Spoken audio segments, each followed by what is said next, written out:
Gente, agora uma questão muito legal, bem filosófica, sobre as fases de agregação da matéria e uma maneira bem inesperada de abordar esse assunto. Isso é legal no Enem, é você ter diversas formas de abordar a mesma coisa de uma maneira que às vezes você olha assim, pô, que porra é essa? Mas que sim, é uma maneira legal. Então, ó, vamos aprender mais um pouco, vamos interpretar juntos, vamos curtir esse momento, porque hoje é um ótimo dia para você aprender química. Bora! E claro, como eu não posso deixar de dizer, bota o teu like e bota logo esse teu like. Não deixe de botar o like não, porque senão a gente sabe que você vai esquecer. Então, ó, like logo agora, pra gente poder continuar. Bora! Antes da geração do céu, teremos que rever a natureza do fogo, do ar, da água e da terra. Fogo, ar, água, terra. Primeiro, em relação àquilo que chamamos de água, quando congela, parece-nos estar a olhar para algo que se tornou pedra ou então terra. Mas quando derrete e se dispersa, então torna-se bafo e ar. O ar, quando é queimado, torna-se fogo. E, inversamente, o fogo, quando se contrai e se extingue, regressa à forma de ar. O ar, novamente concentrado e contraído, torna-se nuvem e nevoeiro. Mas a partir desses estados, se for ainda mais comprimido, torna-se água corrente. E de água torna-se novamente terra e pedras. E desse modo, como nos parece, dão geração uns aos outros de forma cíclica. Buscando compreender a diversidade de formas e substâncias que vemos no mundo, diversas culturas da antiguidade elaboraram a noção dos 4 elementos fundamentais, que seriam terra, água, ar, fogo. Só está faltando, ó, o coração, mas tudo bem, esse a gente tem. Essa visão de mundo prevaleceu até o início da era moderna, quando foi suplantada diante da descoberta da química e da física. Do ponto de vista da ciência moderna, a descrição dos 4 elementos feita por Platão corresponde ao conceito de, gente, quando nós paramos e pensamos, terra, fogo, água e ar, na concepção que nós temos aqui na natureza. Terra, sólido. Fogo, energia. Água é líquido.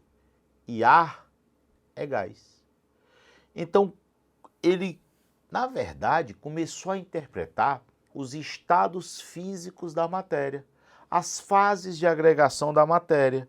Se ele começou a interpretar as fases de agregação da matéria, a gente vai pensar a seguinte coisa, ó. Eu estou falando de sólido, eu estou falando de líquido, eu estou falando de gás. Hoje sabemos que são 5 os estados físicos, porque tem o estado quântico e eu tenho o plasma, que é uma temperatura onde eu vou ter o gás se ionizando, né? Separando os elétrons dos prótons. E no plasma, desculpem, no estado quântico, eu vou ter um estado onde há o hipercondensamento da matéria, que seria o 0 Kelvin.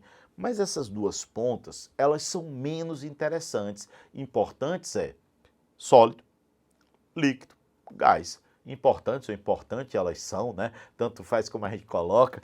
Então, ó, sólido, líquido e gás. Gente, se eu passar de sólido para líquido, eu vou ter que aumentar a temperatura, de líquido para gás eu vou aumentar a temperatura.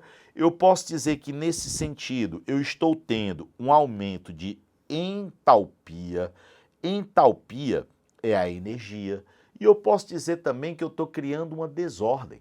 Se eu estou criando uma desordem, eu posso dizer que nesse sentido eu estou tendo um aumento de entropia.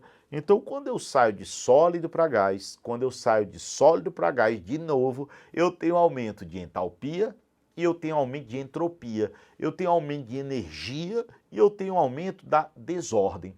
A gente pensa que o sólido ele é caracterizado por uma ordem absoluta. Essa ordem, essas partículas superorganizadas, elas estão formando um negócio que nós chamamos de retículo cristalino. Quando você passa para o estado líquido, você quebra, você rompe, você arrebenta, você arregaça esse retículo cristalino. Então as moléculas elas se desorganizam. E quando eu passo para a fase gasosa, aí eu separo total.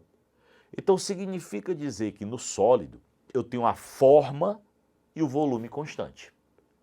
Quando eu passo para o líquido, o volume é constante, a forma é variável. Tanto é que se você tiver 1 litro de água numa garrafa e colocar no chão, continua sendo 1 litro, mas a forma é diferente. Forma de garrafa, forma de chão.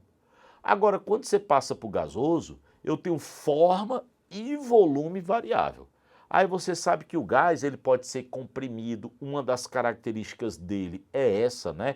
Ele é compressível.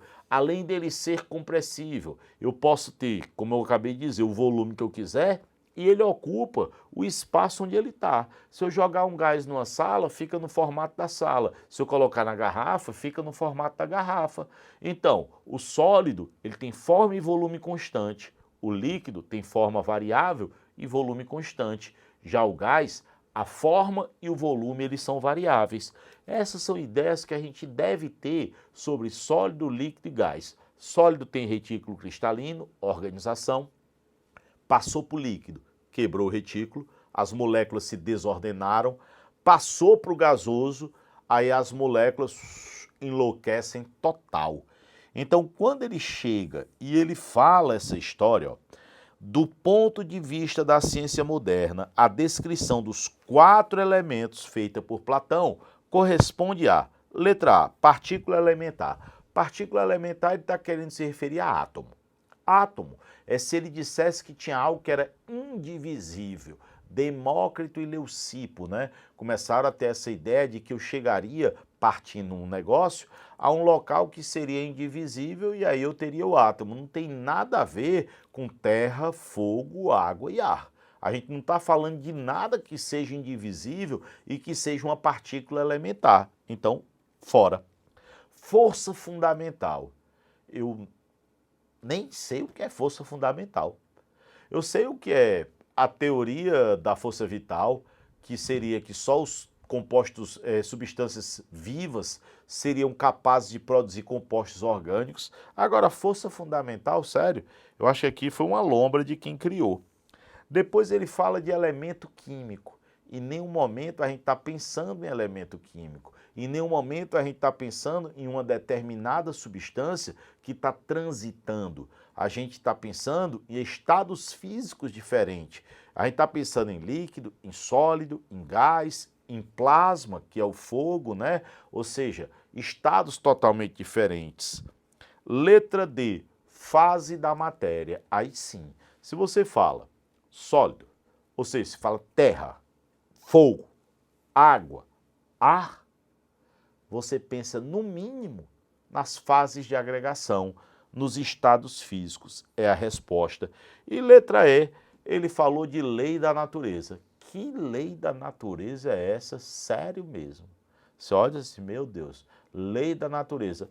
Tudo, enfim, seria lei da natureza. Então não faz sentido. Mas também é uma ótima questão para nós revisarmos e pensarmos nesses estados físicos da matéria, nessas fases de agregação, que são 5, estado quântico, sólido, líquido, gás, plasma, mas que importante, sólido, líquido e gás, e guardar essas ideias aqui que a gente teve. Para vocês, ó, só resta um beijo imenso e a gente se encontra em outro vídeo.